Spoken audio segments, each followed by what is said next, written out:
For question 1, right? We're talking about a mirror, a curved mirror. If the mirror is curved, it can be concave mirror or it can be convex mirror. Oh, we're not told which one it is, are we? No, we're not told. Okay, now all we're told is that the image forms behind the mirror. So if the image forms behind the mirror, is the image virtual or real? If it's behind the mirror, exactly, virtual image. Okay. Now, the distance of the image, which is SI in our normal, physics terms, is Y. And the image height is HO. And the image distance, which is the SO, is referred to here as X. Now, what they want is the correct expression for the height. Now, you guys should know that the SI over the SO is equal to the HI over the HO. That's an equation in your equation sheet. The SI is Y, and the SO is X. HI over the HO. What they want is the expression for the height of the image. So we're just going to do some simple math. We're going to say HI is equal to, put the X in the bottom, HO times Y. No, there's no SI. It's removed. Now the SI is just called Y. And the SO is called X. So HI is equal to HO times Y over X. Which is C. Which is choice C. All right?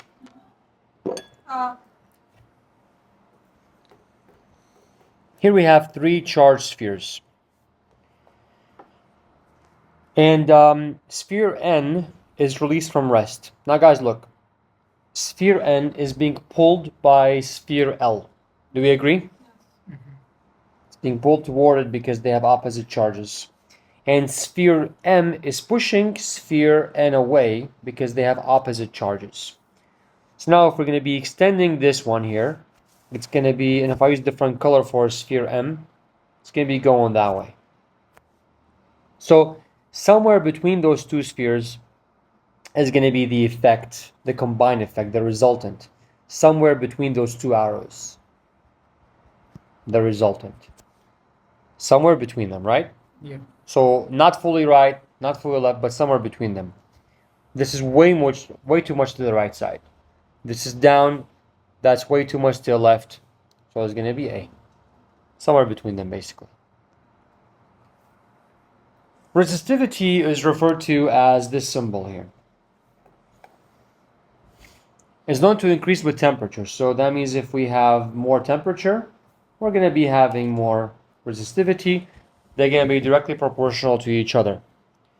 The material is used to make a cylindrical resistor, which is then connected to a battery, whose potential difference is delta V. The resistor is connected to the battery. The temperature of the resistor slowly increases. Now guys, resistance is equal to resistivity times length over the area. And so if temperature goes up, resistivity also goes up. That's what they told us. And that means the resistance will also go up. So V, the voltage, is equal to I times R. The voltage is constant because we have the same battery that's not changing. So if the R goes up, the I has to go down. So the R will go up and the I will go down. So it's C. So it is C. Okay. Here we have an electron going through a magnetic field. I know it's magnetic field because this is T for Tesla, which is the unit of magnetic field. When an electron enters a magnetic field at a 90-degree angle, it's going to be experience a magnetic force, whose magnitude is going to be Q times V times B. QVB, basically. Now, because you have an electron, you must use the left hand rule. So use your left hand. With your thumb, go in the same direction of the electron.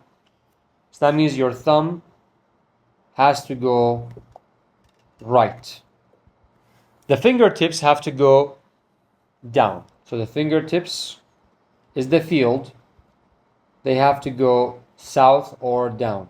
So thumb going right, fingertips going south. Your palm is heading out of the page or out of the, of the screen, let's say. So the palm, which is the magnetic force, will be out of the page. How do you know it's out of the page? If you see it, if you see your full palm, that means out of the page. So if it was like this, it's in, this is out. Yes. Okay. So that means that the electron is going to be experiencing a force that's going to be out of the page. So it's not A and it's not C. Now it's time to actually calculate using our calculators. QVB. Now, what's the charge of an electron? Constant. We use the It's constant, but here it says that we have 2 electrons, not 1. So times it by 2. V is the speed. B is the field. And if you do the math, I think you will get B. Yeah. She's right. Yeah.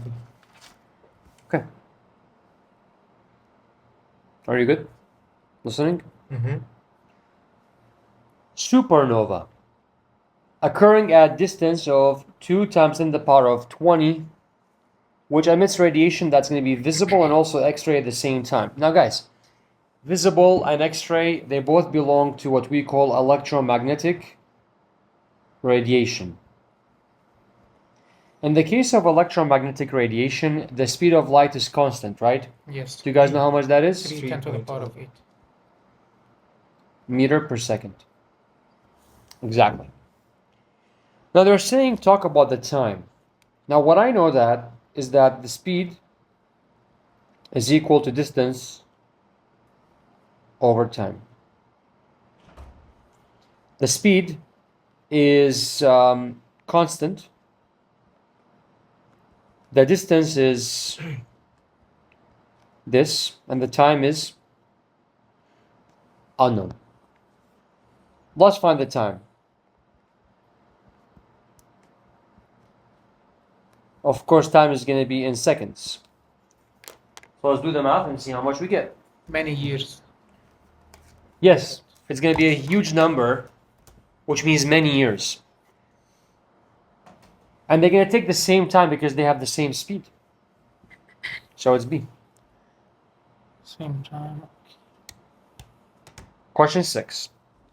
Guys, here 92 as a reactant, 92 as a product.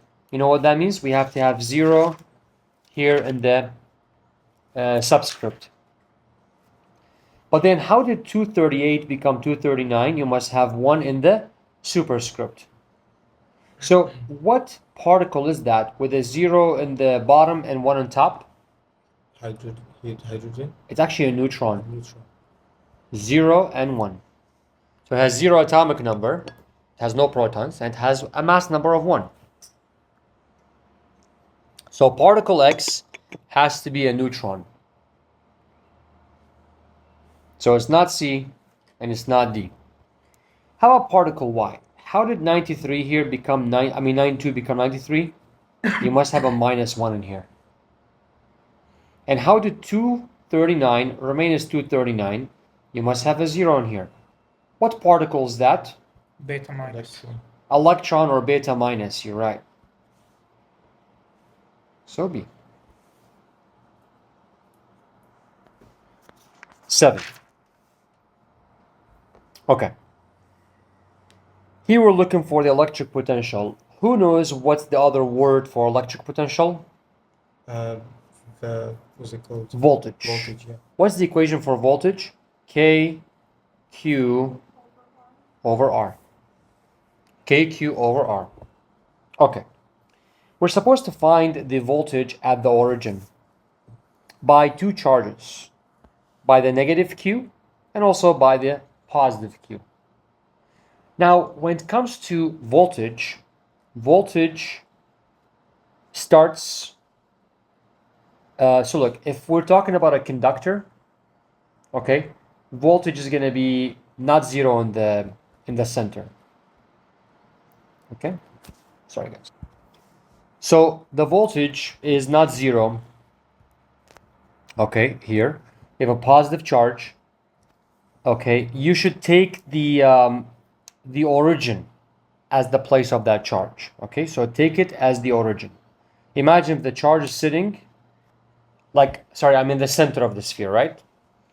So how far would that charge be from the center of the sphere to the origin? That would be 2r. Correct? That would be 2r. Are we good so far? How do you get to I don't get it? Well, because you have here, so the charge sitting in the center, that's 1r, that's a second r to get to the origin. So we're going to say k q over 2r. And how far is the negative charge from the origin? R.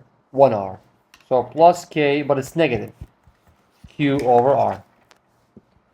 Now make them the same denominator, which is 2r. So you're going to have kq minus 2kq, right? Because you must make them times 2 times 2. So you're going to have negative kq over 2r. Now it's time to replace with numbers. So k is how much? That's the k. The q is how much? 30 nano. Nano means 10 to the power of negative 9. 2r. 2 times r is 25 centimeters. So make it to meters. So 0.25. Let's do the math. Minus 540. But guys, do you trust the math? Like, did you actually do the math? Yeah. For these numbers? Yeah. All right then. We're good. Here we have the application of Lenz's law, where the magnet approaching this circular object is going to make it experience a repulsive magnetic force. Why?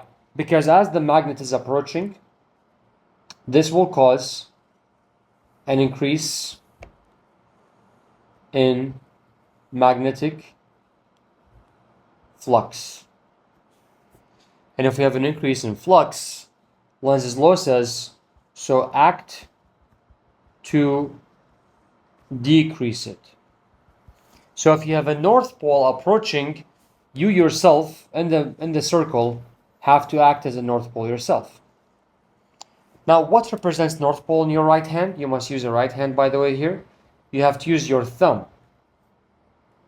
So your thumb has to be coming out of that circuit.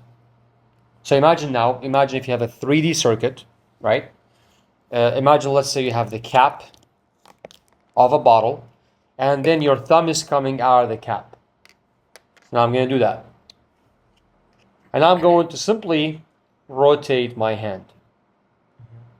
And if I rotate my hand, my current is going to be going counter-clockwise, because a clock looks like this. And if we go this way, it's clockwise. If we go the opposite way, it's going to be counterclockwise. Right, I'm going to go this way, which is the opposite, right? You're going to go counterclockwise. Counterclockwise induced current. So it's either A or B, and then we will know magnetic flux increases, right? Yeah, because we're approaching. So it has to be increasing. You're approaching. Yeah. Here, when you have this positively charged rod, it will pull all the negative charges. So like imagine if you had a positive, negative, positive, negative, positive, negative, positive, negative. What happens now is, because of this positively charged rod, you will pull all the negatives here, And all the positives. and all the positives will go there. And now pull them away from each other. You're going to be ending up with a negative on the left and a positive on the right, which is C. Okay. Here, what do I know? I know that my voltage is 24. My current is 0.15. My R, I don't know what that is. Let's use math to find the resistance.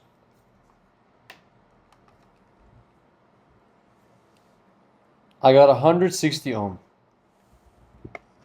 Now, are those resistors in series or in parallel with each other? Parallel. Parallel. So I'm going to say that 1 over 160, right? Because this is the R of the circuit, is equal to 1 over 300 plus 1 over 600 plus 1 over R that I am seeking to find. Now in your calculator, do the math and let me know how much you end up getting.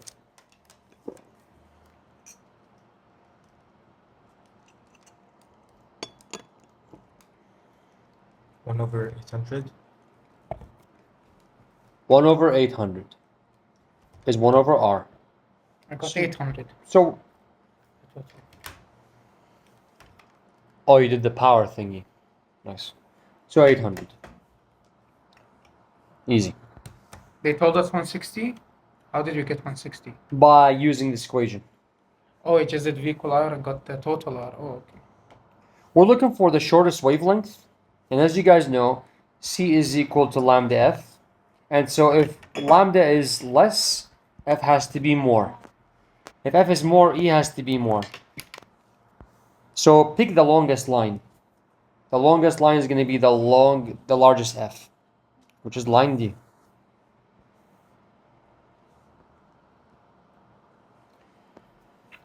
Here, guys, whenever you have a vertical line, is there a volume change in a vertical line?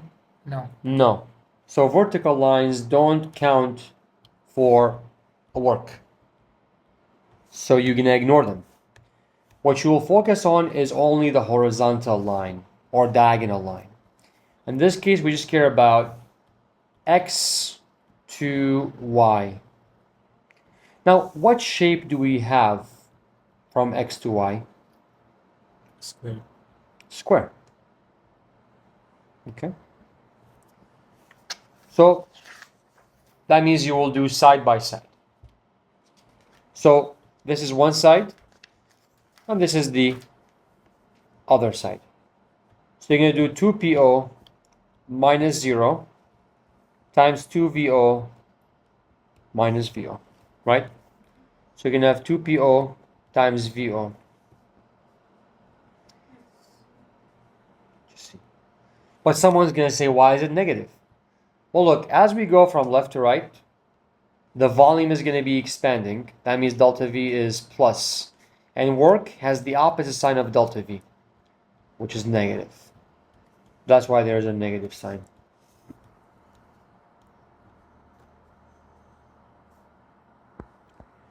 In which state is the internal energy of the gas equal to the internal energy of the gas in state X? Guys, delta U depends on temperature. So to have the same internal energy means to have the same temperature. And temperature is basically going to be direct with pressure times the volume. In state X, what is the product of pressure and volume? It's 2PO for the pressure and VO for the volume. So in state X, we're going to have 2PO VO. What other letter also has 2PO VO? Is W 2PO VO? No. No, it's actually 4PO VO. How about Y? Also 4. Yeah. 4 POVO. How about Z? 2 POVO. Yeah. Z is actually PO times 2VO, which means 2 POVO. So Z is going to be the one that's going to be the same as the X. Yep. Not too bad. We're talking here about isovolumetric process. That means that the volume has to be constant. That means you have to have a vertical line. Look for a vertical line. So it's not A and it's not B. And they want the temperature to go up. For temperature to go up, Pressure has to go up. yeah, because look, PV is equal to nRT. Since the V is constant, that's what isovolumetric means. T is going to be direct with the pressure. So to go up in temperature means you have to go up in pressure as well. So you actually have to increase, go up. So D, right? Yeah. Isovolumetric means V is always constant. Yep, which means the thing is vertical line. Okay. Guys, Q is equal CV. Here, Q is the y-axis and V is the x-axis, right? So y is equal to mx, correct? So our slope, which is the capacitance, is going to be m. So here the slope, which is m, is equal to capacitance. But that was before.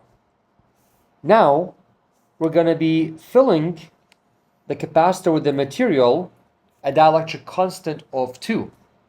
What does dielectric constant do to a capacitance? Increase. Increase it. In fact, capacitance is going to be direct with dielectric constant.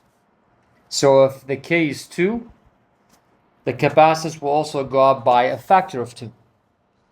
Our original capacitance was M, we were told. So now our new capacitance 2M. is going to be 2M.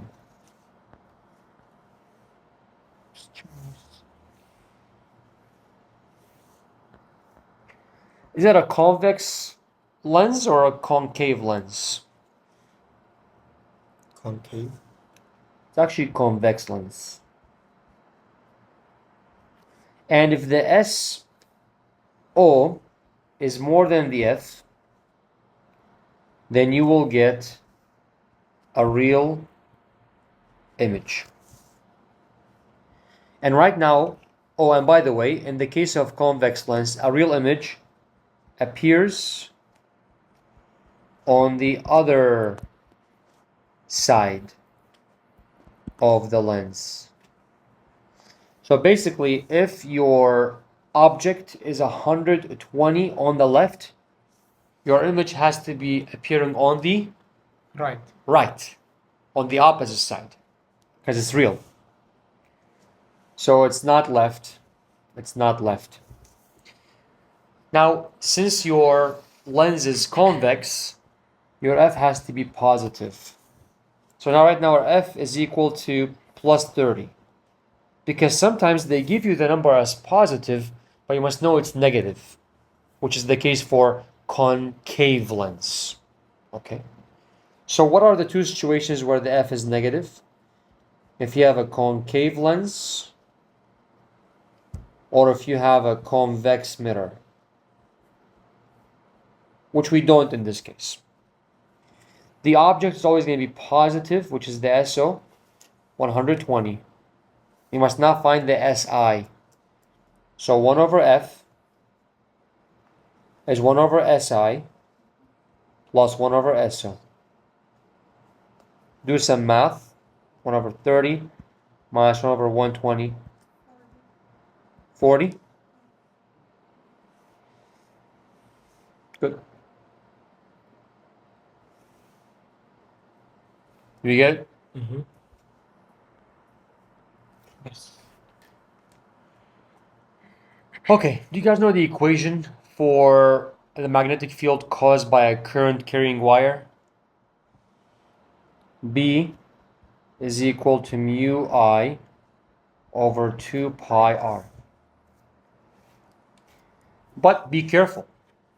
If the current in both wires is going the same direction, their fields will be repelling or subtracting each other. And here is why. For a current, you must always use the right-hand rule. Now, I will start with the wire on the right. I'll point my thumb to the top, and I will be pointing my fingertips on the right versus the left of the wire. So on the right of the wire, my fingertips will be going into the page. On the left, they'll be going out of the page. For the other wire, the one on the left, I will also use my right hand. So I'll point the thumb up. On the right of the wire, your fingertips have to be going into the page. On the left, they have to be going out of the page. So what's exactly happening here? One time we have field that's going into the page, and one time it's going out of the page. Will these fields add up or subtract? Subtract. Because they go in the opposite directions, right? Yeah. So right now I'll give you guys a task. Find the field by the wire on the right. Find the field by the wire on the left and subtract them. So how do we do that? Let's start with the wire on the right. So B is equal to mu I over 2 pi r. And mu, but what's the current in the wire on the right? Just 2I. 2I. And how far is the wire from point P? R. Just R. It's right here. So we'll get mu I over pi r after simplification, right? Yeah. The 2's cancel. Let's now do it for the wire on the left. So B is equal to mu I. It is I, right? 2 pi, but the r is how much? 2R. 2r. So you get the mu I 4 pi r. And now because the fields go in the opposite direction, it's your job to subtract these. How do you know which one to subtract though? It doesn't matter because your answer is positive. So if from you the get, MCQ we can tell us positive, right? and if you get negative, just make it positive. It's MCQ. The big one minus the small one. So we're going to say mu I 4 pi r minus a mu I pi r. Now, if you don't know how to subtract this in the, like by yourself, just put in the calculator 1 over 4 minus 1. And you will get how much? 3 over 4. Since there's no negative, we will know it's B. Yeah.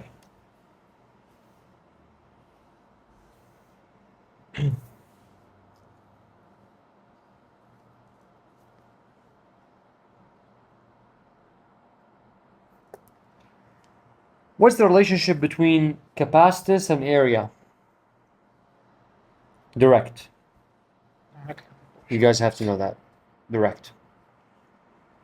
And here they're saying that the amount of the plates overlap is increasing. And that the plates are disconnected from the circuit. When the plates gets disconnected, that's a hint. When the plates gets disconnected, the Q has to be constant. Okay? That's a hint. But the V is not constant. Now look guys, Q is equal CV, right? So the Q has to be constant. And since C is increasing with area, and since the area is increasing, C has to go up. So if the C goes up, what happens to the V? Go down. Go down. The V is just potential difference, right?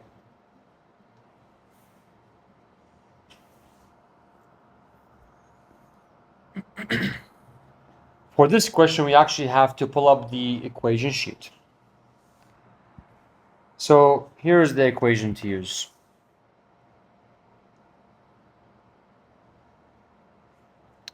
Okay, let's see what N means. N means the number of the particles, right? That's N. But what's NO? Do you guys know? Initial. Initial, yeah, exactly. The initial one, the initial number. So before anything. But capital N means the current one or the final one. Okay. This lambda here is called the decay constant. They And- give it to us, right? Well, it depends on the question. But now, please memorize this equation. N is equal to NO e to the power of negative lambda t. Okay. So now we have the equation. So they're saying that originally the amount was x. That means that NO is x. After some time, 1/3 of the original amount remains. So the remaining amount is 1/3 of x. Let's find the lambda, which is decay constant. So we're going to say N is equal to NO e to the power of negative lambda t. N is the current amount. NO is the initial amount. E minus lambda t. Now, of course, you will think we should simplify, but don't, because nothing is simplified in the choices. And actually, you must find a way to bring that negative lambda t down. Which is ln to cancel E out. Yes, you must put ln on both sides. Ln here and ln here. So you're going to have ln x over 3 is equal to E with ln will disappear and the negative lambda t will go down. So you're going to have negative lambda t. The E went away. Ln of x is remaining though. Okay. So now I'm going to say negative lambda t is equal to ln x over 3 over ln of x. Now what you have to know is that ln of A over ln of B is just the same thing as ln A over B. So I'm just going to write 1 capital ln x over 3 over x negative lambda t.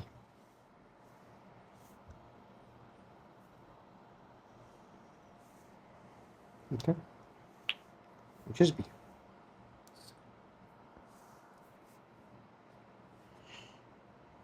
Cool. What about the other equation, the one that says lambda equivalent to over We did not use it for this question. At least. We might use it for the future. This one also requires us to look at the equation sheet because there's something called the time constant. Let's go to the equation sheet. So it's this equation here. R equivalent times C equivalent. That means the R total times the C total. So now we should find the R equivalent and the C equivalent. Are the resistors here in series or in parallel? The R's are in series. So just add them up, right? So you can get 3R. How about the C's? And Parallel. whatever. They're in parallel, but actually they're the opposite of resistors. When they're in parallel, you just add them. So you're going to have now your time constant is equal to 3R times 3C, which is 9RC. Easy, right? Which of the following graphs represents the potential difference, which means the voltage across the resistor with resistance R? So guys, look. Those two resistances, or those two resistors, will they get the same current? No. They will. In series, Oh, yes, current, same yeah. current. Will they get the same voltage? No. No. So V is equal to IR. This will get IR. This one is going to get 2IR because of the R being twice as much. So your voltage, which is EMF, will be split up. 1/3 will go here, and 2/3 will go here. So the R only gets 1/3 of the voltage in the beginning. Okay? Okay. Over time, it's not going to get any voltage because over time, the capacitors will get fully charged and everything's going to get blocked, right? But in the beginning, your 1R gets 1/3 of the voltage. So it's not A. And of course, you will decrease over time because over time, the capacitors will charge up and they're going to bring all the voltage down to a 0 for the resistors. This is probably 1/3. Okay.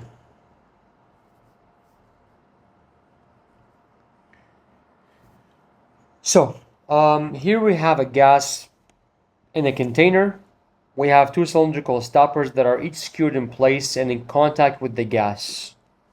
We have a capital D, we have a capital D over 2. The magnitude of the force exerted on stopper 1 is F1. How about the force on stopper 2? Guys, pressure is equal to force over the area, correct? Now, will they experience the same pressure? No. Why not? It's the same gas. So P is constant. So P is constant. So P1 is equal to P2. But there's one issue, that they have different areas, so they must have different forces. Area of a circle is going to be pi r squared, or basically d over 2 squared, right? You must divide by 2. And here, area is equal to pi, it's already d over 2, divide by 2, D over 4. d over 4 squared. Are you guys following? Yeah. So here the area is equal to pi d squared over 4. Here area is equal to pi d squared over 16. Now they must have the same pressures. So we're going to say F1 over pi d squared over 4 is equal to F2 over pi d squared over 16. Cancel these squares, cancel the pi's. So you're going to have F1 over 1 over 4 is equal F2 over 1 over 16. Do the flip thing. So you're going to have 4 F1 is equal 16 F2. So divide both sides by 16. So F2 is equal 1 over 4 F1.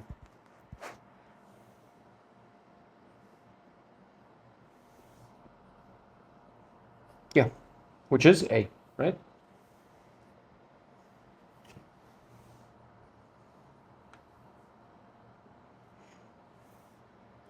So F2 is weaker by 4 times, right? Or stronger? Weaker by 4 times. Okay.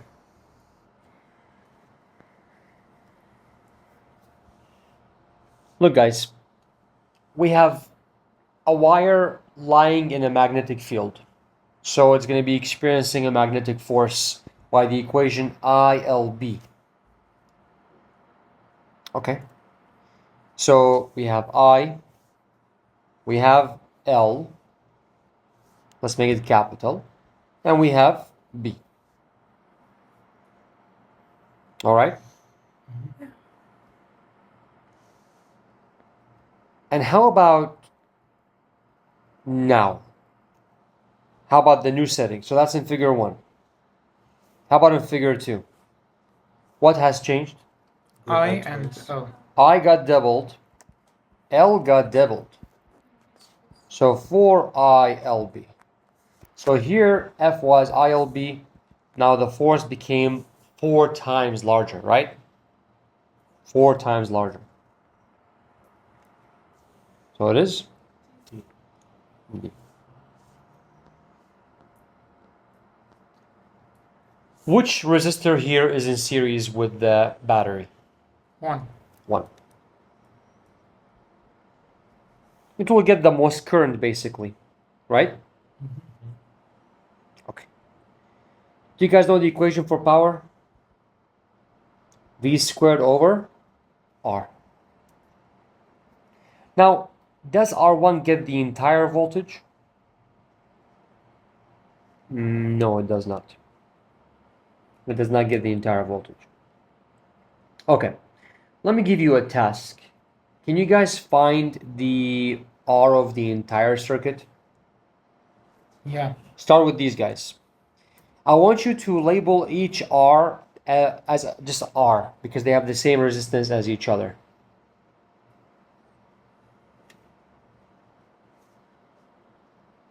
Okay?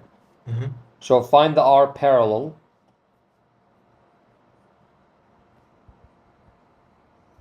Over R. So that's 2 over R. Flip. So what do you get? R over 2. And now add this R over 2 of the parallel branch to this R, which is now in series, right? So you're going to have R of the circuit equal to R plus R over 2. You get 3 over 2R. Okay, now I found the R of the circuit to be 3 over 2R. Now, so we know that voltage is equal to I times the R. And the R of the entire circuit is 3 over 2R. So the current is equal to 3R in the bottom, 2 EMF on top. That's the current of the circuit. Okay. Who gets this entire current? Who gets the entire current? R1, because it's in series. So R1, let's make a small table here. R1, R2, R3. So R1 gets the entire current, 2 EMF over 3R. But R2 and R3 will get half of that. Must be split among them equally. So EMF over 3R, EMF over 3R. How about the voltage? How much is the voltage that R1 receives? I times R. And the current is 2 EMF over 3R times the R. So what's the voltage? 2 EMF over 3. So here the voltage will be 2 EMF over 3. So 2/3 of the EMF go to R1. So how much is left for the rest? If 2/3 go, how much is left? 1/3. 1/3. Divided by 2. No, not divide by 2 because they're in parallel. So they get the same. They get the same, yeah.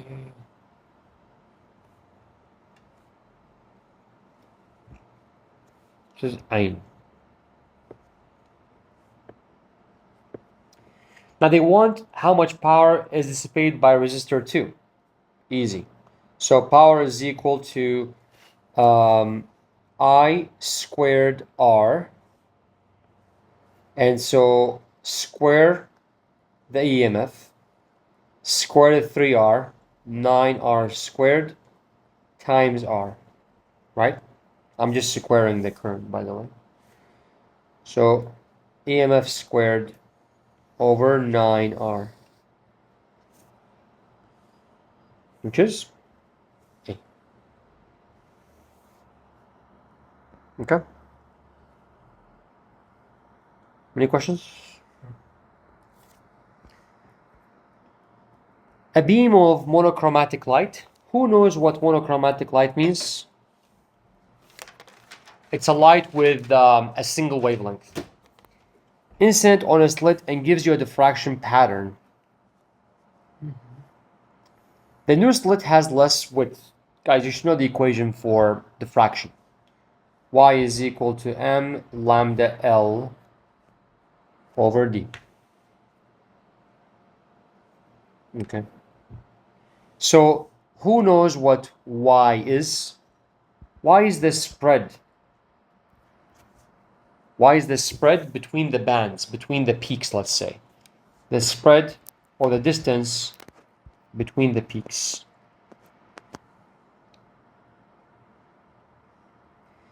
And D is the distance between the slits.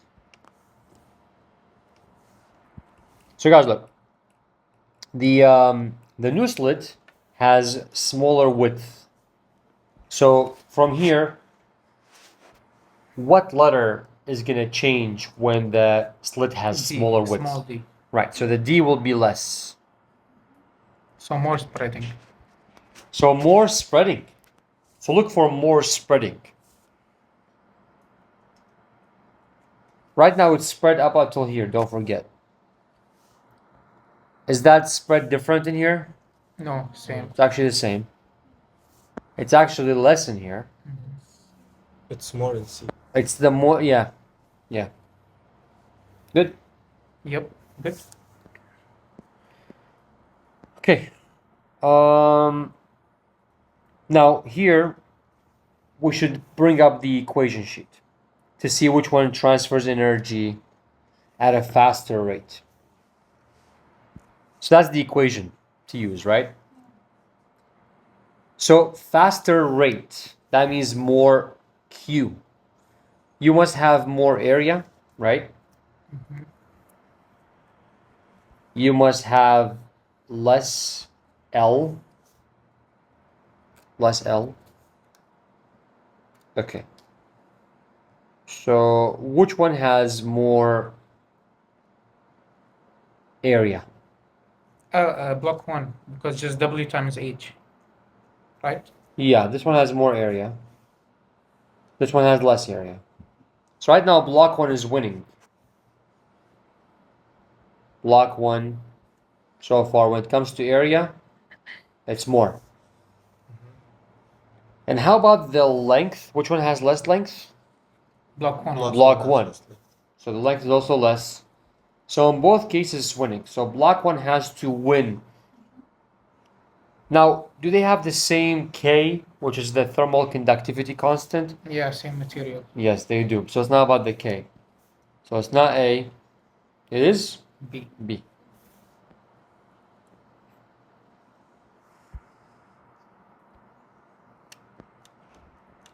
Okay. What do we see here? A convex or a concave? Thin convex lens, as it says.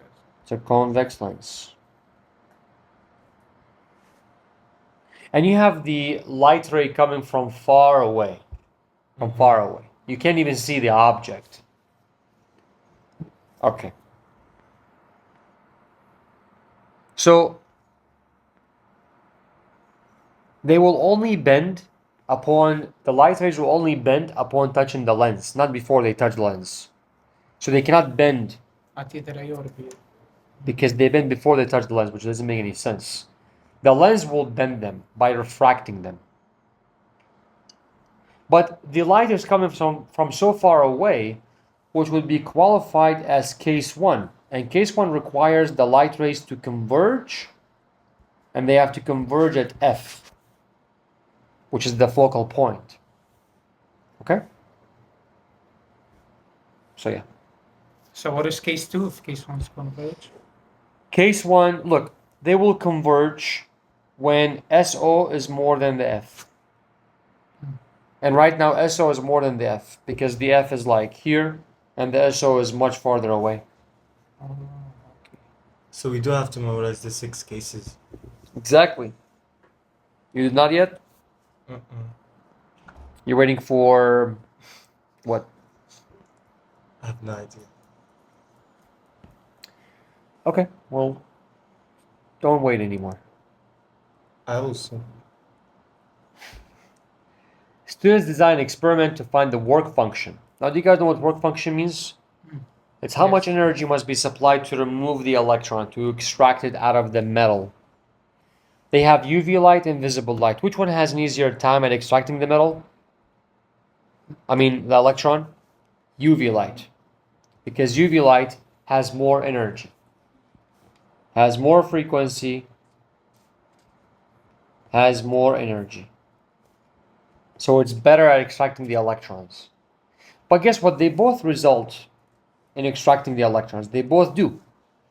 But energy of the UV light will be used to give you more Ke. Because ultimately, we have to look at the equation sheet. And here's the equation to look at. So look, K max is equal to HF minus the work function. Now, we have the same metal, that means the same work function, right? But we have different Fs. The UV light has more F. So if there is more F, there is more K. So the K is going to be more for the UV light. So it's not B and it's not A. And if you have more F, you also have more energy and less wavelength. So C. Cool.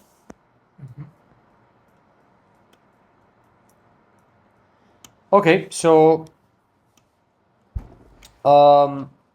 here we are placing the cube,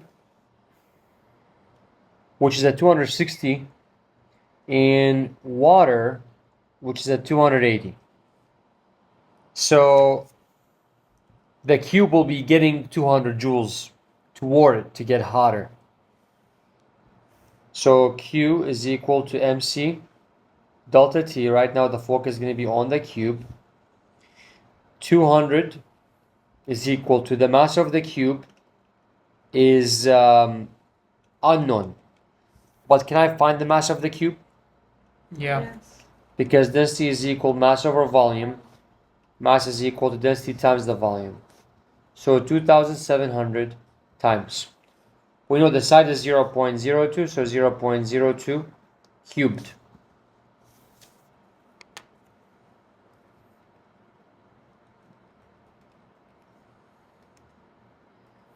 So we'll get 0.0216 kilogram.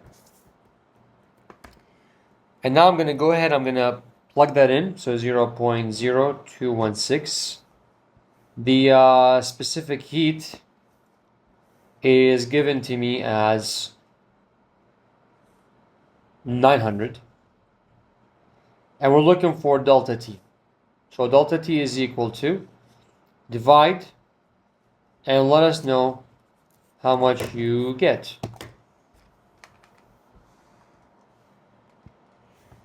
You get 10.28. That's delta T. What they want is the final temperature. And now the cube got hotter, we know. So that means that TF is equal to TI plus delta T. Initially it was 260 plus 10. So it's going to be 270. Do they give us this equation in the formula sheet? Q equals MC delta T? Yeah, it's actually in the equation sheet. Oh, okay, that's good.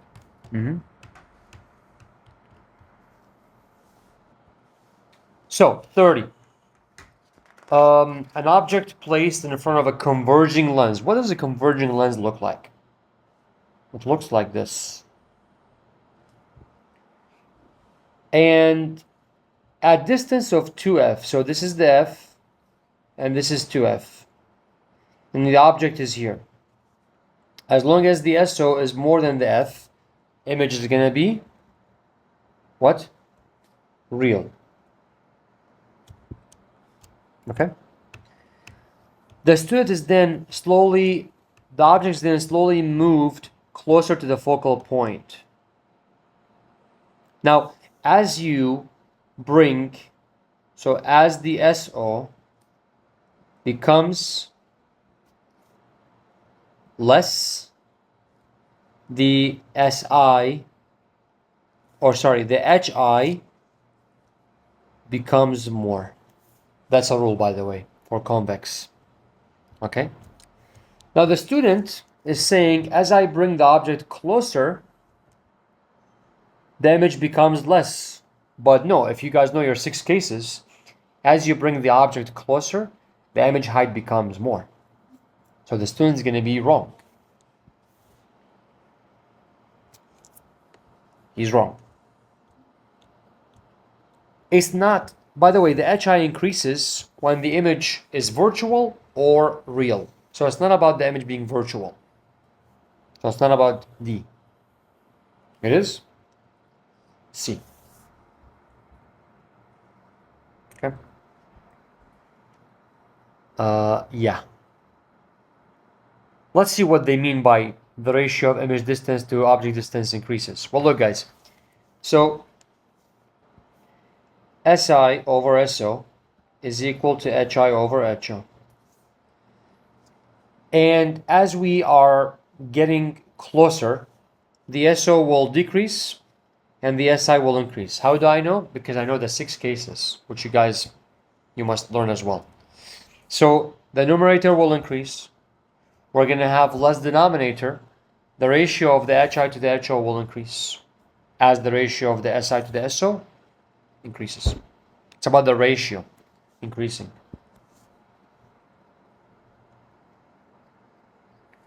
Okay. So, do you guys know what frequency means? Mm-hmm. Frequency is going to be the reciprocal of the period. And period just means the time it's required to go from a crest to a crest.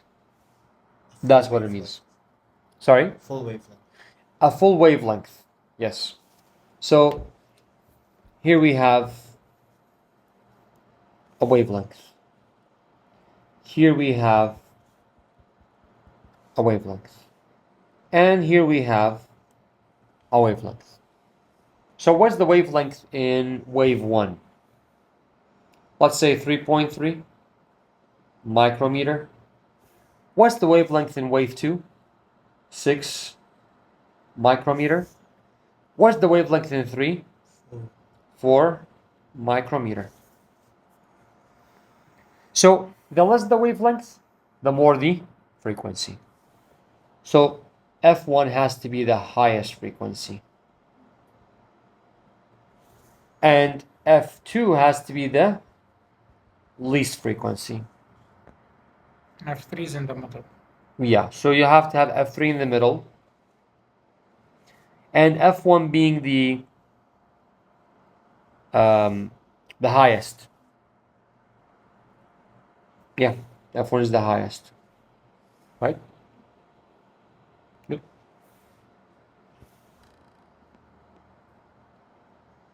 So here, we're talking about the electric field between point A and point B. Between A and B.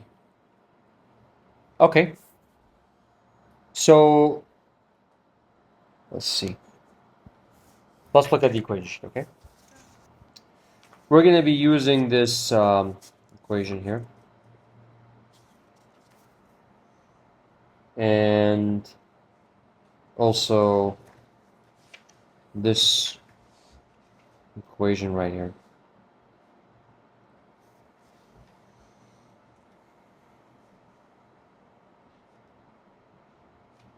Okay.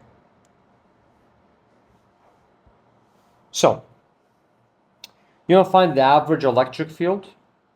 You must find the voltage at point A and the voltage at point B first.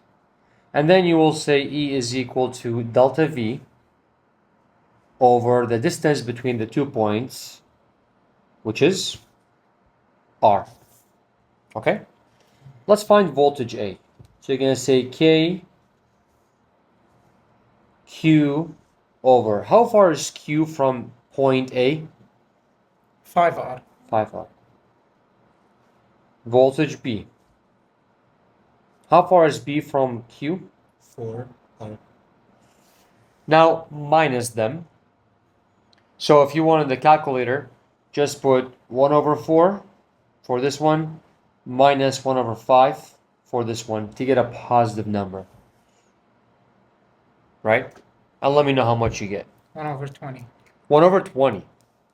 So that means that delta V is equal to 1 over 20 KQ over R. Shouldn't it be R squared or no? No, for V is just R. Oh, because we don't multiply, we just minus. Yes, so 1 over 20 KQ over R over R. So you're going to have 1 over 20 KQ over R times 1 over R. So you're going to end up with R squared, which is C. Okay?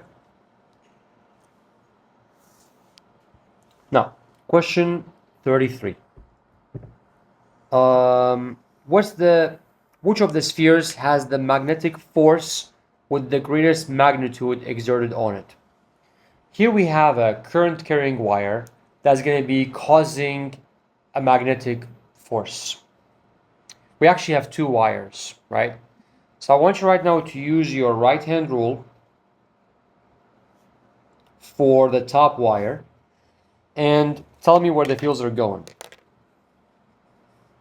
So using the thumb to point east, the fingertips will be going into the page, below it, and out of the page above it. Other wire also into the page, below it, out of the page, above it. So what's going to happen here? A and D will be experiencing opposite fields, right?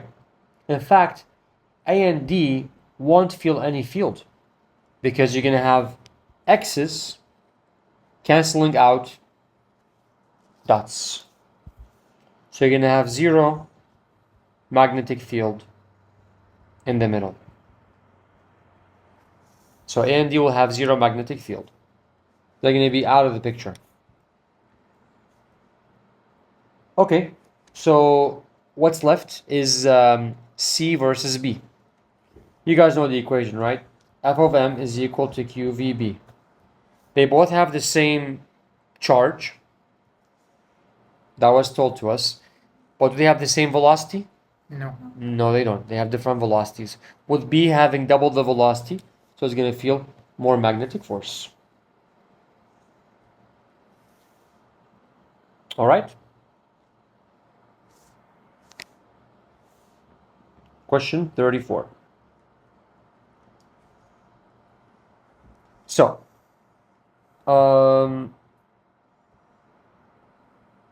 here we have a standing wave, and it's time to go to the equation sheet. Or not, because we don't have equation of our standing waves. Okay, so let's go ahead and go to our notes. Before that, let's see if this is going to be a standing wave in an open pipe or a closed pipe. So here it says that the other end is attached to, so look, one end is free to move up and down. Other one attached to an oscillator, which can also move up and down. So here in the notes, it says that if one end of the rope is free to move, yeah, so we're going to be using this information here. But aren't they both free to move? Well, look, the other one says that, so the open pipe one is for a string fixed at both ends. But here, yeah, it's fixed at both ends. But here we're allowed to rope free at one end. Okay? So it's allowed to move. We just have either free at one end or fixed at both ends. Here we have free. So we go with the free one. So note the equation down. And n is the harmonic number or the number of the antinodes. Okay.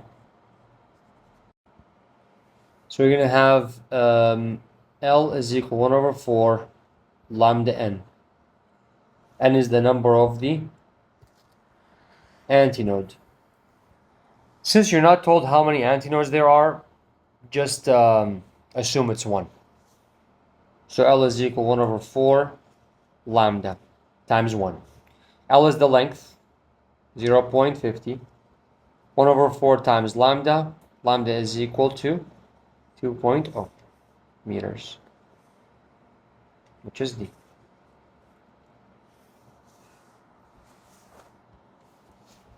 Okay. A circular loop is placed in a magnetic field of unknown orientation. Initial magnetic flux through the loop is non-zero. The loop is then rotated 180 degrees. Okay. So if you were to rotate 180 degrees, you have to change the sign of the flux. You just did the rotation. Okay? So the sign has to change. But nothing else will change except for the sign. Because, let's go to the equation sheet. So here's the equation for the flux. Right? So nothing will change when it comes to magnetic field. That's not going to change. The area is not going to change. Just the orientation will change. So the flux will stay the same magnitude, just a different sign. So it's going to be choice B.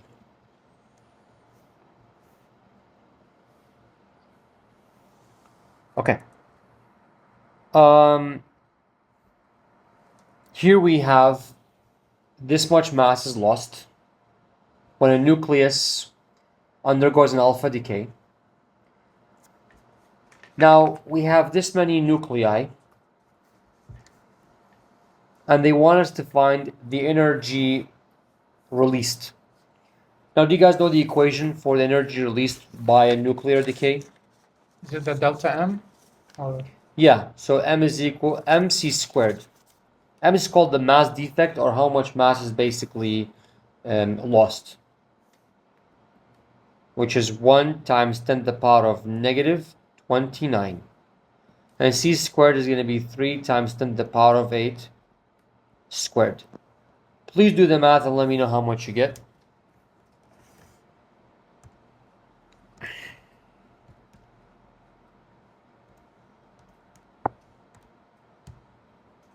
Three multiplied by 10 to the power of negative 21. there's Now- something missing? We don't see that there because this is the energy for a single nucleus.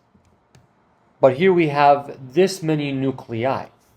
So what do? We multiply our answer by the number of the nuclei to get the whole thing.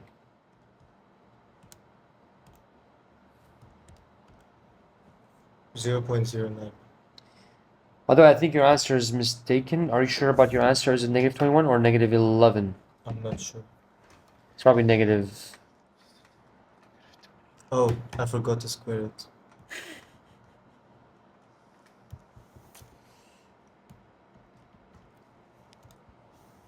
It's 9 times 7. So now you get 27 times 10 to the power of 6, which means 2.7 times 10 to the power of 7, or basically 3 times 10 to the power of 7, and the closest answer is going to be D.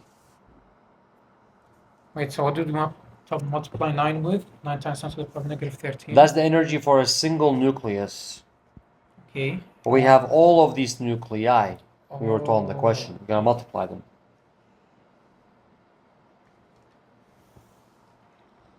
Okay. 37.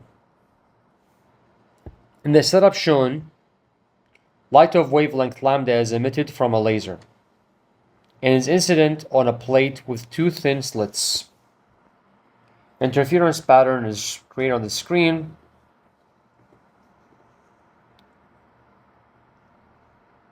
We're going to be increasing the separation into 2D. So what happens to the spread? Becomes less or more? More. Less, Less. because y is equal to m lambda L over d. Y is going to be inverse with d. So look, y, you will do yn, which is the new one, over yo, the old one. Since it's inverse, if you see yn on top, you must put the new d in the bottom, which is 2, right? And the old d has to be on top,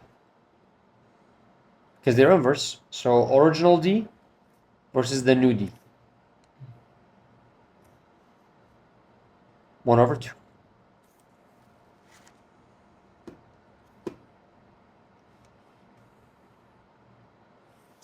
Okay.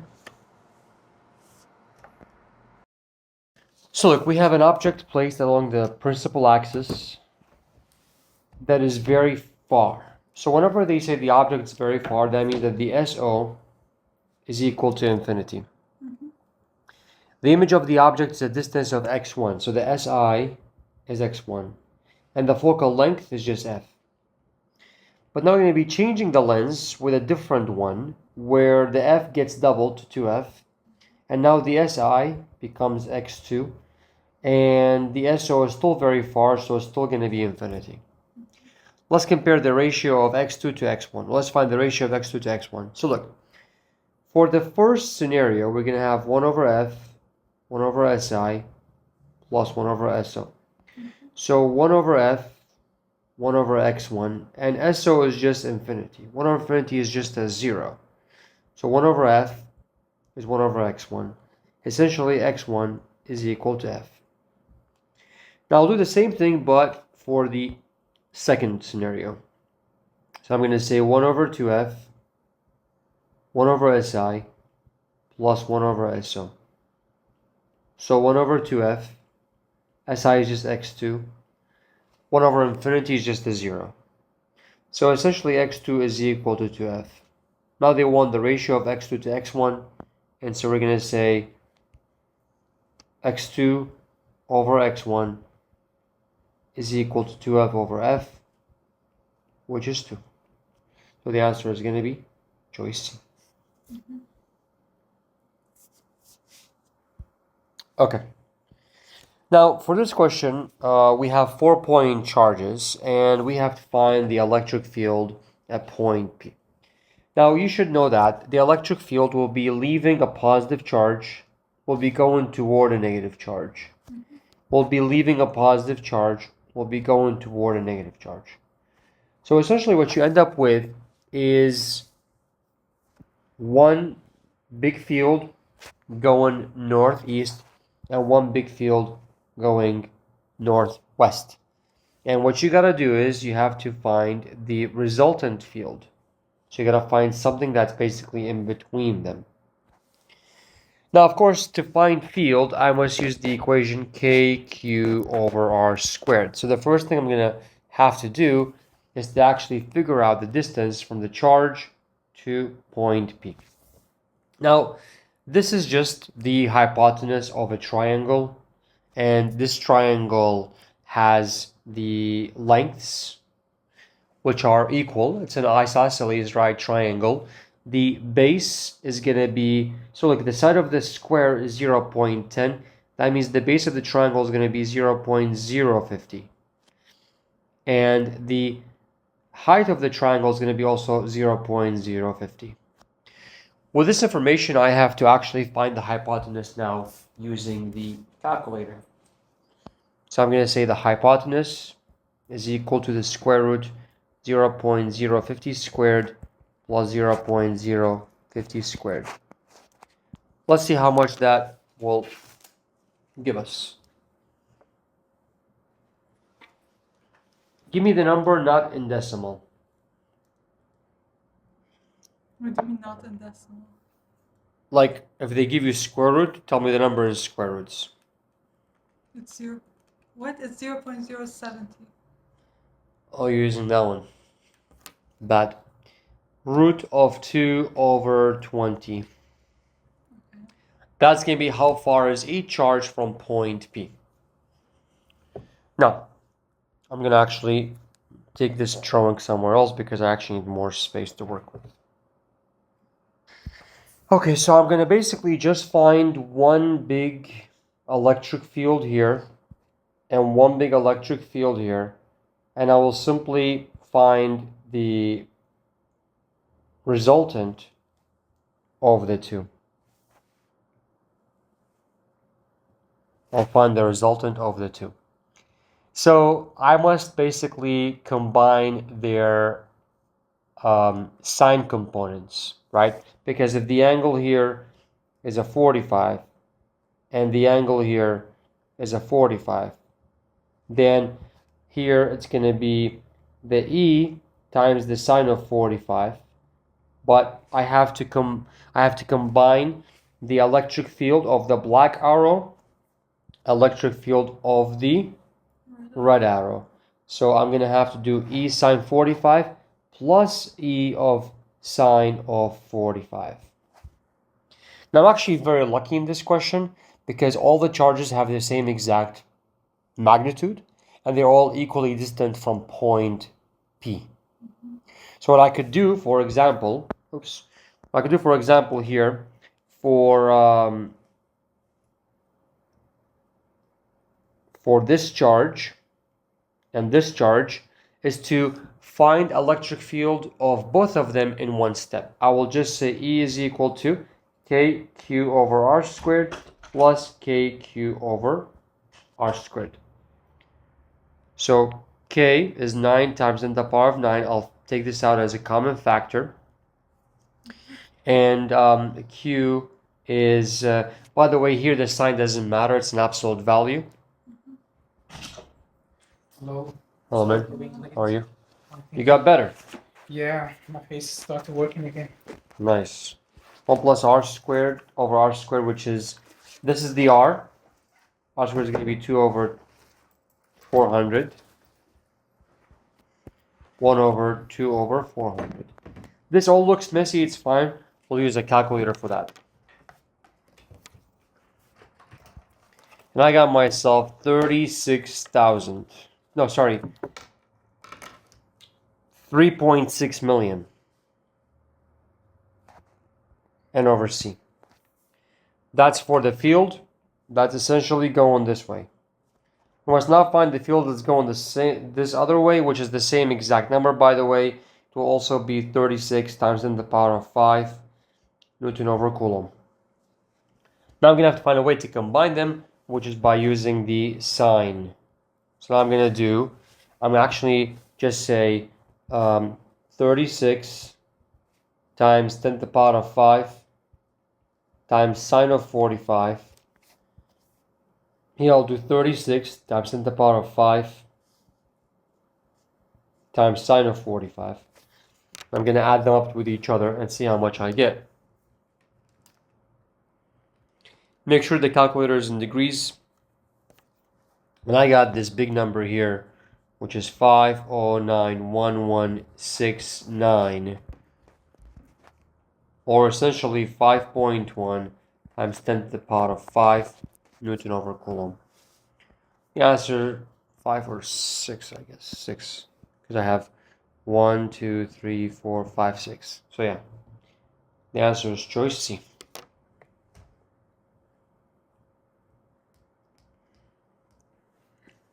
Hard, right? Yeah, very. Yeah, I think so. Yeah. So look, here I'm going to apply our information of voltage. So I'm going to say that EMF is equal to, EMF is the voltage of the battery, which is 1.5, is equal to the voltage through each resistor. I'll do this right now for figure 1 and also for figure 2. So I'm going to say my current is 0.50 times I have two resistors and they both get the same current because they are in series. So the capital R and the small r are in series, they get the same current. So times capital R plus 0.50 times small r. I know the voltage or the EMF is 1.5. That's my first equation. For the second circuit, I know now I have two batteries. So I'm going to have to add their voltages because they're in series. So I'll actually get now 3. Because I'll add this one and that one. Is equal to 0.75 times R plus 0.75 times small r plus 0.75 times small r. Now 0.75 times small r twice is just equal to 1.5 small r. Now I'm going to go ahead and I'm going to combine those two equations into one. So I'm going to say 1.5 is equal to 0.5 r plus 0.5 small r on the top. In the bottom, we're going to have 0.75 r plus 1.5 small r. Okay.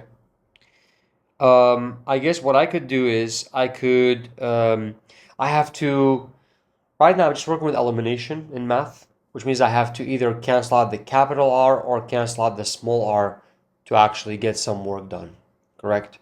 So which one do you like to cancel? I think canceling the small r is easier if you multiply everything in the top by -3. Right now it's just like, SAT math. So we're going to get -4.5 is equal to -1.5 capital R minus 1.5 small r.